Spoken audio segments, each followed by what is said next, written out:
नमस्कार सर्वांना. तर आपण आज कांदा भजी बनवत आहे बघा. गोल गाडीवर जशी मिळतात तशी. तर इकडे कांदा कट करून घेतला आहे बघा, आणि मिरची आणि मीठ, ओवा, कोथिंबीर, पाणी आणि बेसन पीठ घेतलेलं आहे बघा. जास्त काय आपल्याला ह्याच्यात घ्यायचं नाही, एवढंच साहित्य घ्यायचं आहे बघा. आणि याच्यामध्ये का नाही बेसनमध्ये मी थोडंसं पाणी घालून का नाही चांगलं त्याला ना असं फेटून घ्यायचे. जास्त काही पातळ नाही करायचं, असं घट्टच ठेवायचं आहे. जास्त बी घट्ट नाही, जास्त पातळ नाही, असं या पद्धतीने बघा असं इतपत ठेवायचं. आपल्याला प्रत्येकीला अंदाज असतोच आपला, आपण तर काही नेहमीच करत असतोय. तर बघा या पद्धतीने असं फेटून घ्यायचं त्याचा रंग बदलेपर्यंत. तर इकडे बघा असा रंग बदलला आहे बघा. त्याचा आधी कलर वेगळा असतो, नंतर थोडासा असा सफेद असा दिसतो. तर त्याच्यामध्ये मीठ आणि ओवा घालून घेतला आहे बघा मी. आणि ना नंतर आपण जो कट करून घेतलेला कांदा आहे ना तो घालायचा आहे अंदाजानुसार आपल्या. आणि बघा इथे मी थोडासा ठेवला आहे कांदा नंतर भजीसोबत खायला. आणि मिरची घातली बघा त्याच्यामध्ये. आणि ते पण का नाही आपल्याला जराशा असं व्यवस्थित हलवून घ्यायचं, व्यवस्थित म्हणजे मिक्स करून घ्यायचं.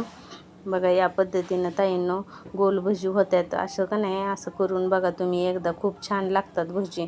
तर ह्याच्यामध्ये बघा मी सोडा घातला, एकदम थोडासा किंचितसा घालायचा. आणि त्याच्यावर ना थोडं 1 चम्मचभर पाणी घालायचं.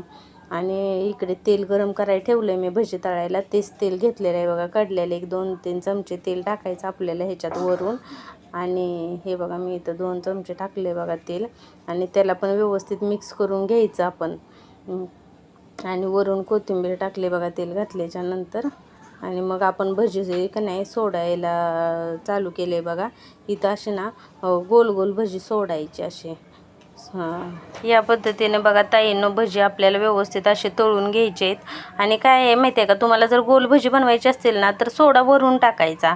आणि नेहमी जे आपण भजी बनवतो ना त्याला सोडा आपण ना भजी पीठ भिजवताना टाकतो, गोल भजी ज्या वेळेस बनवतो ना त्यावेळेस वरून टाकायचं, म्हणजे भजी गोल होतात.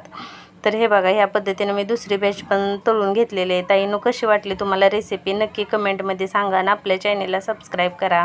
ही बघा गोल गोल भजी किती छान झालेले आहेत बघा. आतून एकदम जाळीदार आणि मऊ लुसलुशीत बनतात, आणि वरून जराशा असा क्रिस्पीपणा असतो, त्याला छान लागतात. तांदळाचं पीठ जर तुमच्याकडे असेल तर 1-2 चमचे तांदळाचे पीठ घाला. आणि माझी रेसिपी आवडली असेल तर आपल्या चॅनेलला लाईक आणि सबस्क्राईब करा. धन्यवाद ताईंनो.